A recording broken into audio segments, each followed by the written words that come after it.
Hey. Yeah, Can we talk? Where are you?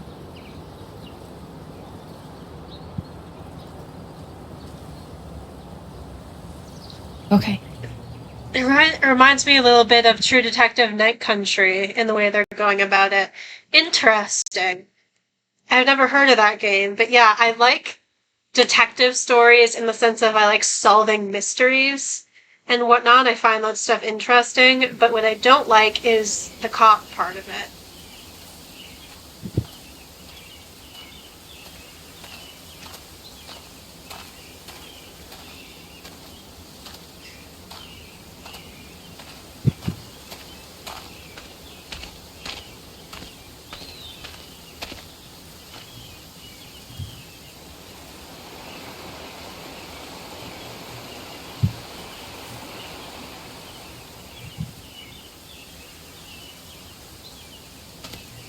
You were right.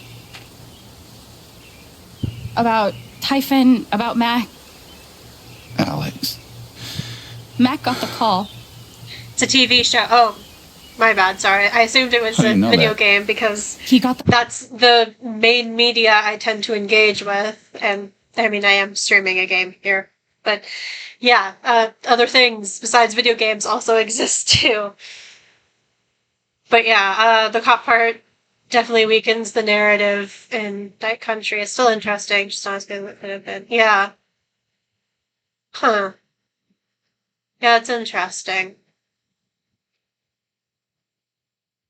The central theme, though, is basically tension between local folks and a big mining company. Yeah. Yeah, I think that's kind of I wouldn't say common, but it's definitely a theme that has occurred in, I think, a few stories. Because, it's a thing based in reality. Like with mining towns throughout history, and especially in the Rust Belt, and with the tensions with the unions and all that stuff, and how they fell apart. The call, and he lied about it.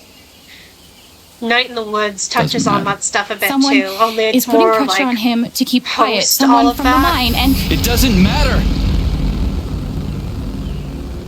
When the town is kind of like collapsing because it's been bled dry. And playing it back. But it always ends the same. Ryan.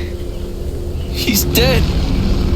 Ryan, I do sympathize. I really do. I know you're going really through dead, it, Alex. but why is this on me? Why do I have to be the one to take care of your feelings now when, like, it's her brother that's dead? When you haven't done shit to take care of me. It's just, it irritates me. His behavior irritates me. Yeah, historically it's been a lot more common in the past, the robber baron tropes, etc. in Wild West stories, for example. Yeah, I suppose that's true. I need to know what Ryan is feeling. Right.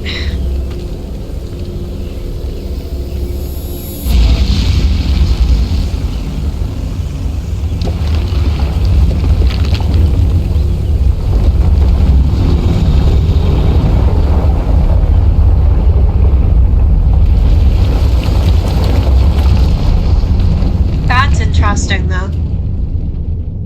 That visual of being isolated.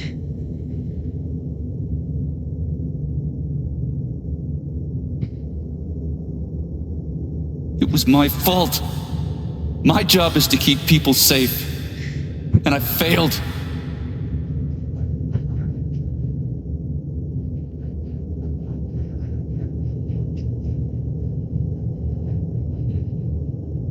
You did everything right. Typhon took him away from us. Not you. She's wrong. I let her cross that log. I put Gabe in harm's way. I'm not a hero. I'm a coward. Worse than worthless.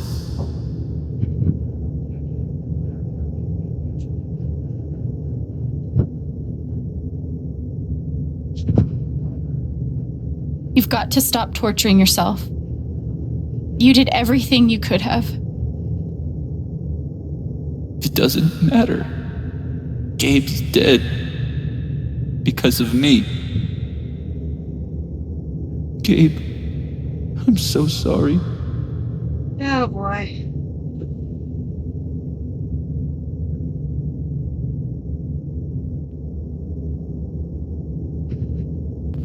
Gabe loved you, Ryan. He would forgive you. You know that.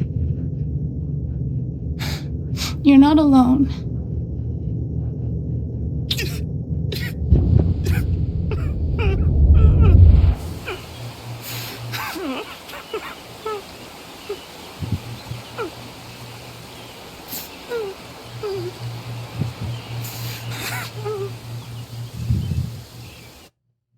Yeah, I mean, it's annoying because, like... Whoa, hold on. There's a guy in a gorilla suit? Like, I do sympathize, and, like, he's obviously grieving, and there's nothing wrong with that, but, like, when I, like, it's like I said before, like, when I take issue with, like, given, like, with his behavior at the wake and also there, like, his, like, centering of, like, his own emotions in this whole thing, like, instead of, like, when, like, Alex is the one who lost her brother without, like, and he isn't, like, taking into consideration, like, what she's going through and how she feels. Instead, he's, like, making this big thing about, like, oh, it was my fault, I fucked up, I failed, and, like, going on this, like, tangent of, like, self-blame and shit. And making her responsible for, like, essentially soothing his ego and, like, taking care of, like, his emotions in that moment without, you know what I mean? It just frustrates me. Does he also jump off of the cliff and into the pool? No, he chases a guy in a banana suit. That guy jumps off the cliff and into the pool. Okay, I'm sorry. This is a Mexican restaurant? Nominally. The food is, well, terrible. But it's Gabe's favorite place. I tell you, he's the oldest 12-year-old I know. Yeah, in the way that's pretty socially accepted as standard, too. Yeah, exactly. I think I was talking about this a bit earlier, how, like, of course, women are taught to take care of, and there's a lot of that with, like, this game, is the fact that, like, women, particularly Asian women, are often, like, taught socially to, like, take care of other people's feelings, and, like, it's, like, the whole trope of, like, the sort of, like, quiet, like, sort of self-sacrificing Asian woman that, like, people I think are kind of putting on Alex without even realizing it. And that's why it's really interesting how, like, she has this power. And I think I mentioned this earlier too. Like, Sarah talks about this a bit in the Gameassist video essay on this game, Your Best American Girl.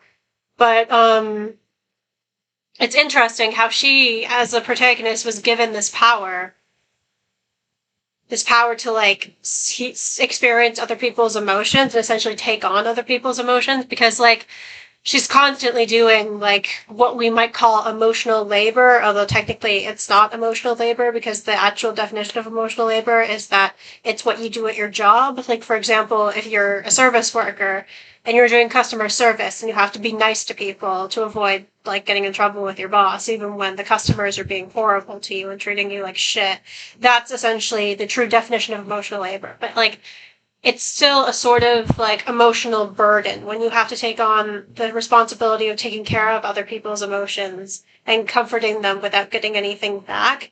Like, not once has Ryan asked her if she's okay. Not once has Ryan asked her what he can do to help her. When, as I mentioned before, she lost her brother. Like, I'm not trying to put, like, a hierarchy on grief, but losing a family member, it's like, you kind of have to put, like, a special kind of attention on the people who have lost their family member, I feel. Like, losing a friend is also very sad and traumatic as well. I don't want to diminish that, but... And, like, she just got him back. Like, they were separated for so long, and then she just got him back to lose him again. Like, that's so traumatic. And he doesn't take any of that. It seems like he doesn't take. It doesn't seem like it. And I can't speak. He doesn't take any of that into consideration, it seems, as opposed to someone like Steph who actually says to her, like, it's not your job to keep it all together. And she actually notices that Alex disappears from the wake, and she notices when Alex isn't okay, and she tries to, like, ask her if she's okay, and asks her if she needs anything. That's interesting because it's very gendered. And, yeah. I think that's basically my spiel. Not all labor takes place in a structured traditional workplace either. That's true, yeah. Labor in the home is still labor. Like, I think the term was originally created to be used for, like, traditional workplace scenarios, but you could argue that in the structure of, like, the home or the nuclear family, emotional labor still applies because you have someone, often a woman, still doing labor, and it's not paid labor, but it is still basically labor. Like the labor of housework, of maintaining and running a home, of looking after the children, all that stuff. And it's funny because Gameassist also talks about that in the video essay as well. I'm actually going to plug it in the comments real quick. I think I did this last stream, but I'm going to do it again. Just because I think people really need to see it. It's a very good video essay. So, where are we? This game does seem to put a lot of gender into its game, just overall. Like, all the characters so far seem to be carrying a lot of water for their gender roles. That's an interesting way to phrase it. And yeah, it's true. This game is very gendered. All the Life is Strange games, I would argue, deal with gender in a very specific way, and the ways that it intersects with things like race or class or disability or queerness. Although it's less a focus, I would argue. It's kind of more in the background, but it is still a part of the game. And yeah, it's interesting because it is significant. My brain isn't working right now. I think I'm getting kind of burnt out, but yeah. I think that's basically what I wanted to say. If you haven't played the other Life is Strange games, I highly, highly recommend them. You came up here to tell me that I was right about Mac. Life is Strange, the first one, does a lot with, like, photography and gender, particularly, like, the male gaze and power structures and the way they're enforced and gender-based violence. And how, like, art can be wrapped up in all of that. And Life is Strange 2 you should know about me is primarily focused around be easier to show police you violence and and racism and also being displaced from your home. And the trauma of being an elder sibling. Sort of weird at first, then really weird. Do you trust me?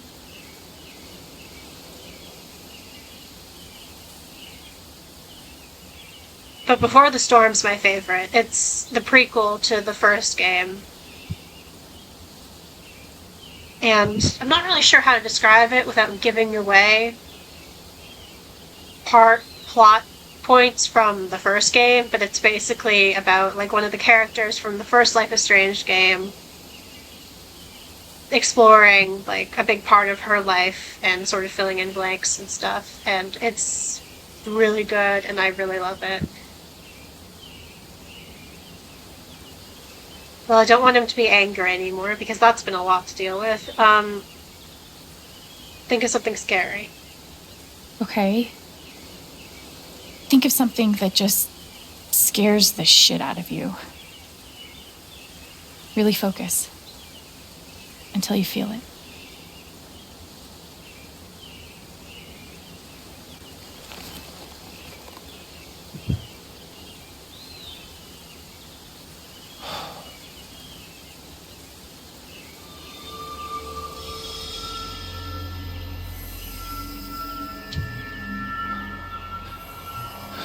Mac, Typhon, all of it.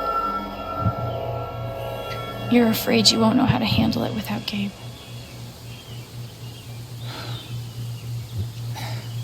Never knew anyone so good at getting into and out of trouble.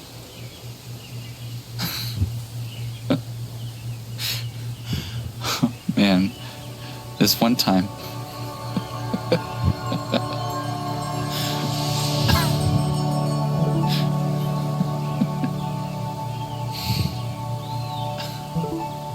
Whatever it is you're thinking about right now. Why am I getting texts right now? It seems like a bit of a weird...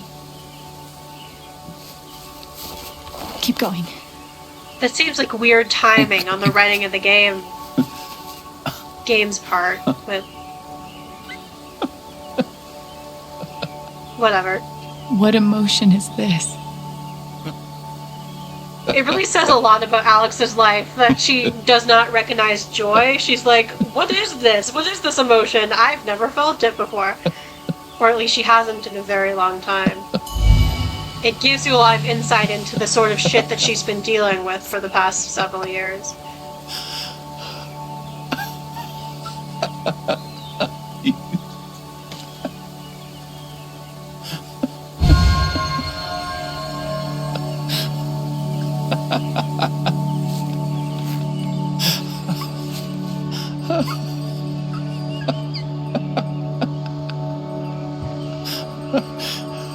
Must be a good memory. I wonder if I can piece it together.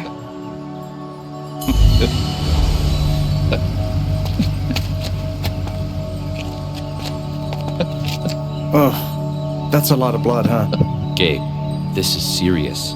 Killing a Canadian goose is a violation of international law. Shut up. It is not. They're Canadian geese, Gabe. Property of the Crown. The crown of... Property of the Crown, Gabe. What do we do? I think I started this out of order, but...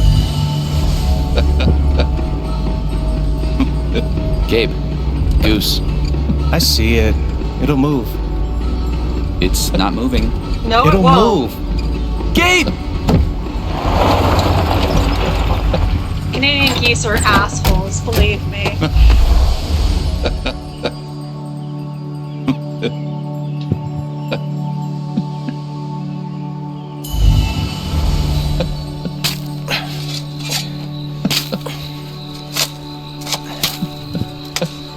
Somewhat suspect that this is his happy memory. How deep you think? Deeper than that. The Royal Canadian Mounted Police can spot a goose grave at 100 paces. The Mounties? Oh, come on, man. I'm sorry. I'm sorry. How long were you gonna let me dig? I wasn't gonna stop you.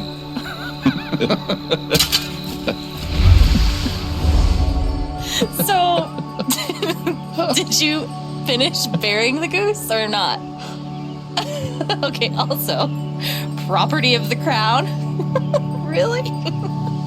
Well, they are technically protected under the Migratory Bird Treaty Act. Fucking nerd. How?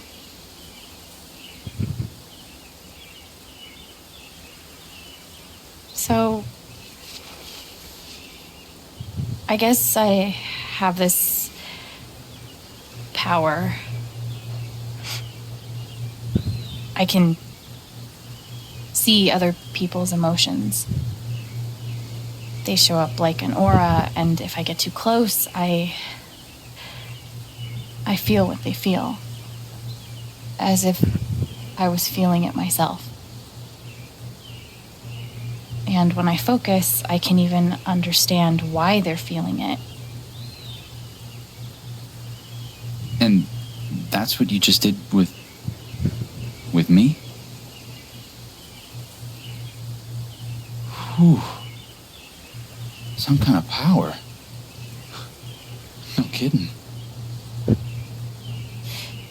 It's only ever been the bad emotions before, but that was pure joy. Who else knows? Gabe did. But now, I guess, just you. Yeah. Well, we're telling Steph, right? So. And that's how I know Mac's terrified of Typhon. He reported Gabe's call, and they ignored it. Now they're putting pressure on him to toe the line. Okay, but why? I don't know yet. Someone made the decision to let the blast go off. Seems like finding out who would be a good start. So, you're going after Typhon?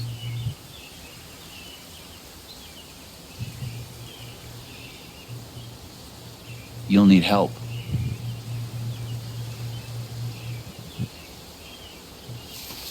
You don't have to. You're stuck with me now. Great. I am going with the handshake because I think the hug is interpreted as romantic. Do the buddy cop thing. I need to dip. Thank you for the stream. Oh, no problem. Is You're it a loose cannon, Arabius? Chen, but you get results. Hope you have a good time zone wherever you are.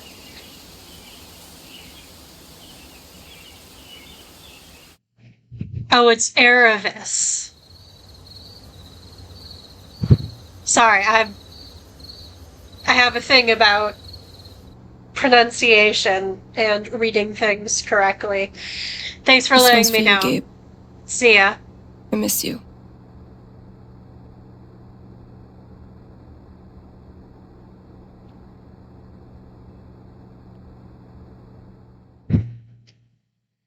And silence. It's the sweet sound of silence. God damn it.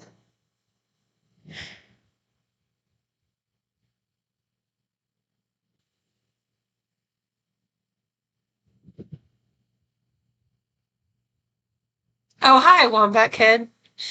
I think we're pretty much just wrapping it up. We're almost done here. This is the final scene. And then it's awkwardly silent because there's supposed to be music playing here, but because of frickin' copyright, we're just gonna sit here in silence. I didn't speak this morning. I wish I had a silent record. I think that's basically like noise canceling headphones. Hearing everyone talk about him, about the life he had here with all of you. I lost the chance to have that. But even though I only had one day with him, he changed my life.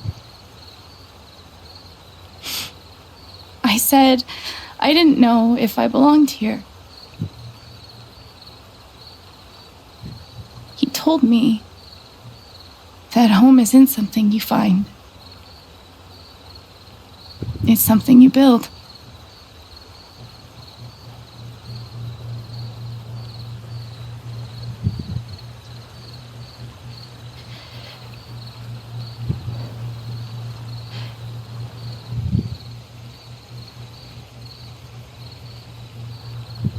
I love you, Gabe. Lanterns. Pretty sure those are like shit for the environment, but still cute. Sentiment that counts.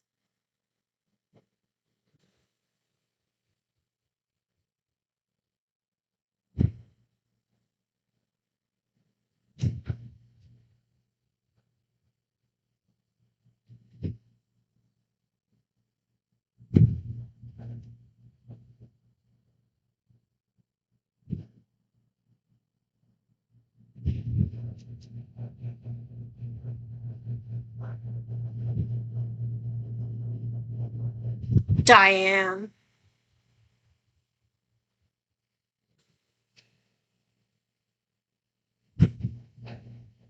What are you up to, Diane? I don't know why I've got to say her name like that.